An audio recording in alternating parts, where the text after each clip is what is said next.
Hey guys, welcome back. This is Tarun again, back with another fitness video. So I know a lot of youngsters, especially guys, they are obsessed with food supplements. And on my WhatsApp channel, I see so many conversations around which protein to buy, where to buy these protein from, which one is cheaper, is it health cart, is it Amazon, is there any good retailer available who can sell me genuine food supplements. So I see a lot of people talking about food supplements. By the way, I've told you this, supplements don't really work if your diet is and your training is not working correctly. So since you love talking about supplements, in this video I'll be talking about how to make the most of your food supplements and how to friggin' cycle them. When I say cycle them, how to use them effectively on and off. So let's talk about it. So what is cycling? Cycling is not your bicycle, you go out and cycle. Cycling is nothing taking some time off from what you've been taking. For example, we do carb cycling. You must have heard me talk about it, in one of my transformation series, that, there are days, when I take about 350 odd grams, and there are days when I don't take any carbs at all. So this is actually carb cycling. Cycling is, one day the carbs go up, and second day the carbs go down. So you cycle them on and off. Similarly, you really need to cycle your supplements. Now, what are those supplements that you should actually cycle? What are those supplements you actually need some time off? Not only they'll start working on your body again, but also good for your internal health as well. So what are those supplements? Let's talk about them. First, pre-workouts. Now, most of the pre-workouts, and you've heard me talk about it, contain stimulants. When I say stimulants, it means it must have caffeine in it. Some would have creatine, some would have a proprietary blend, which usually supplement makers don't actually talk about it openly. They just said proprietary blend, or they may also have some bits of guarana or green tea extract and bits and pieces here and there, just to give you that extra rush, so that you could work out better. So those are pre-workouts. Now it's important for you to take some time off. For example, if you've bought a good pre-workout for yourself, what you really need to do now is, after consuming that box, I would suggest you take about a week or 2 weeks off from it. Not because it will be good for your health. Of course it will be, but pre-workouts don't usually affect your health so much that you really need to take time off. But what it would do is, your body, after about a week or so, get used to that product, which means you must have noticed that when you start taking a pre-workout and you're new to it, the first few workouts, which means the first week of that pre-workout, is where you feel the maximum rush. After that week, the effect kind of tapers off, which means your body has gotten used to that. Now think about it. Now if you were to keep consuming boxes after boxes of the same protein, the same pre-workout, chances of that pre-workout working the same way what it was in the first week are very, very minimal. So what you may want to do is just take a break, just cycle it off.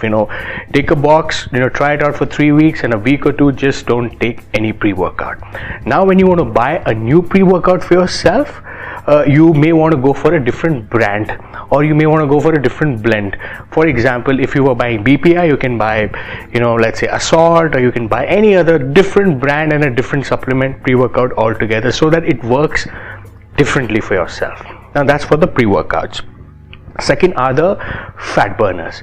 Now it's very important for you to also to understand that fat burners don't really burn fat. They are exactly like stimulants. Think of fat burners like coffee. When you take a shot of caffeine, what it does is it works as a stimulant, which will help you with your concentration. So fat burner is not actually helping you burn fat. What it is doing is it's just helping you stay more focused during your workout. And some fat burners also have an appetite suppressant, which what it does is it just curbs your appetite. Now those typically are branded in the supplement industries as carb blockers, which means they block your carbs, but that's jack shit. They don't do any blockage. What they do is they just curb your friggin' appetite. So these are the second type of fat burners. One which suppresses your appetite, and the first one which are mostly like they work like pre-workouts, which you supposedly take before your training session so that it helps you stay more focused. Now coming back to cycling, you need to cycle these pre-workouts, because just imagine if you're a new coffee drinker and you start drinking coffee, what it does is the first few sips or the first few sessions, every time you sip your coffee, it will really hit you. You'll find that coffee to be very strong, but after you get used to it for about a week or so, your body will get again adjusted and acclimatized to that coffee, and it would either require more dosage or it would not do anything for you. So what is the sign? That what exactly is my point, and what exactly am I trying to tell you? What I'm trying to tell you is that when you do with your fat burner, don't get used to it.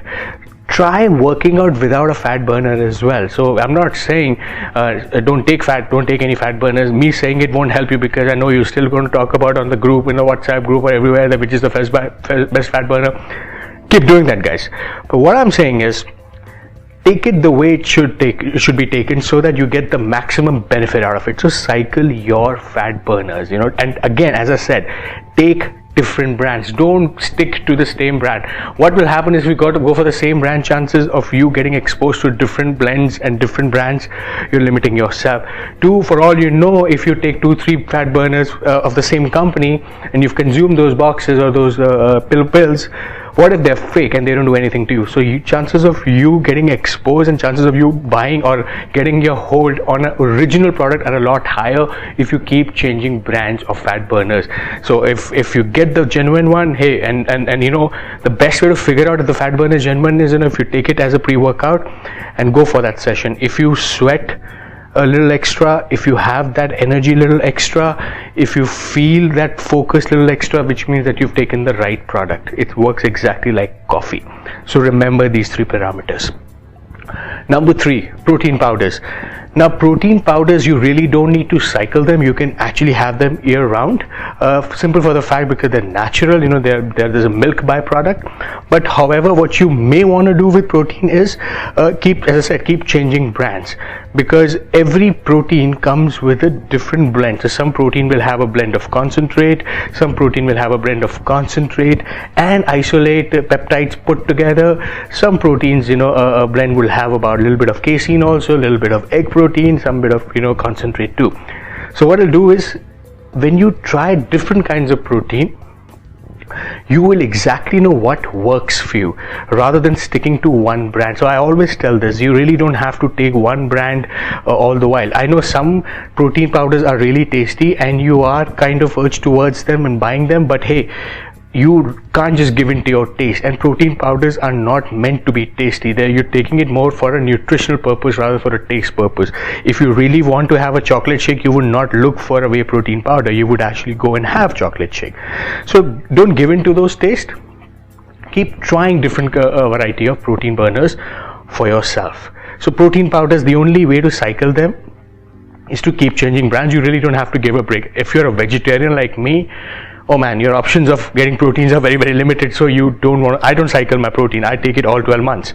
Only when I'm taking a break from working out and I want to eat and indulge in the junk, before exactly what I did with my transformation before starting it. 10 days I didn't take anything. If you have a vacation planned, if you want to not do anything, that's the only time you should stop taking whey protein. But if you really want to add up to your proteins, daily protein requirement and sources, whey protein is something that you can never cycle. You can just completely take it for all 12 months. So these are the 3 things that was worth mention to cycle. So pre-workouts, you should cycle them. Take it for 3 weeks off, 1 week or 2 weeks off. Fat burn is pretty much the same way. Protein powders, you really don't need to cycle them. You can take all 12 months, but the only thing you need to change is the brand. So I hope this answers your question, and I hope this gives you some new perspective to how to use your supplements for your maximum usage and to get the best out of them. So if any of you have any questions for me, feel free to reach out to me either on my Facebook, either on my YouTube or my WhatsApp channel. I know there'll be a lot of conversation on supplements, so this could be just another one of them. So until we meet again, peace.